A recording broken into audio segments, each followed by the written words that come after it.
എരുമപ്പെട്ടി കുട്ടഞ്ചേരി യുവജന കലാവേദി ജനകീയ വായനശാലയുടെ ഉദ്ഘാടനത്തോടനുബന്ധിച്ച് തയ്യാറാക്കിയ തീം സോങ് ശ്രദ്ധേയമാകുന്നു.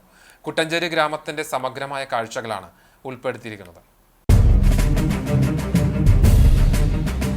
അക്ഷരങ്ങളെ കൂട്ടിവെച്ച വാക്കുകളെ അറിയുവാൻ, വാക്കുകൾ ചേർത്ത് വെച്ച ആശയങ്ങൾ അറിയുവാൻ, വായനയല്ലാതെ വേറെ വഴികളില്ല കൂട്ടരെ എന്ന വരികളിലാണ് തീം സോങ് ആരംഭിക്കുന്നത്.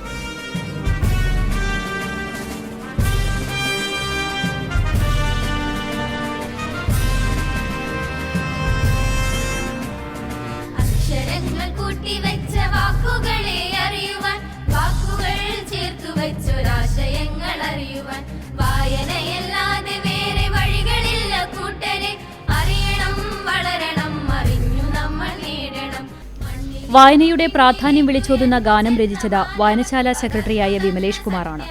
ക്യാമറ ദീപക് ചന്ദ്രനും, ഗാനാലാപനം ശിവാനി ശിവപ്രകാശ്, ആതിര രാജേഷ്, അതുല്യ ശിവദാസ് എന്നിവരുമാണ് നിർവഹിച്ചത്. Block panchayat member doctor VC Binoj മാസ്റ്ററുടേതാണ് ആശയവും സംവിധാനവും. ഇത്തരമൊരു നാടിന്റെ വലിയ സ്വപ്നമാണ് നാളെ പ്രിയപ്പെട്ട MP കെ രാധാകൃഷ്ണൻ ഉദ്ഘാടനം ചെയ്തതുകൂടി സാധ്യമാവുന്നത്.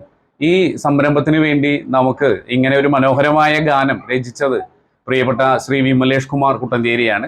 അദ്ദേഹത്തിന്റെ രചനയുടെ ആ ഒരു വൈഭവത്തെ തുടർന്നാണ് ഇത് നമുക്ക് ഇത്തരത്തിലുള്ള ഒരു രീതിയിലേക്ക് മാറ്റണമെന്നുള്ള ആഗ്രഹം വന്നത്. അതിന്റെ ഭാഗമായി നാടിന്റെ സ്പന്ദനങ്ങൾ അല്ലെങ്കിൽ നാടിന്റെ ഒരു മനോഹാരിതയെ, നാടിന്റെ നന്മയെ അല്ലെങ്കിൽ നാടിന്റെ പച്ചപ്പിനെയൊക്കെ തൊട്ടറിഞ്ഞുകൊണ്ട് ചെയ്യാൻ കഴിഞ്ഞു എന്നാണ് വിശ്വസിക്കുന്നത്. തീം സോങ്ങിന്റെ പ്രകാശനം കലാമണ്ഡലം നൃത്തവിഭാഗം മേധാവി കലാമണ്ഡലം സംഗീത പ്രസാദ് നിർവഹിച്ചു. വായനശാല രക്ഷാധികാരിയും ബ്ലോക്ക് പഞ്ചായത്ത് അംഗവുമായ ഡോക്ടർ VC ബിനോജ് അധ്യക്ഷനായി. തുള്ളൽ കലാകാരൻ പ്രദീപ് നമ്പീശൻ മുഖ്യാതിഥിയായി. പഞ്ചായത്ത് അംഗം സ്വപ്ന പ്രദീപ്, കലാസാംസ്കാരിക പ്രവർത്തകൻ റഷീദ് എരുമപ്പെട്ടി, വായനശാല പ്രസിഡന്റ് സോമൻ കളരിക്കൽ, സെക്രട്ടറി വിമലേഷ് കുമാർ എന്നിവർ സംസാരിച്ചു.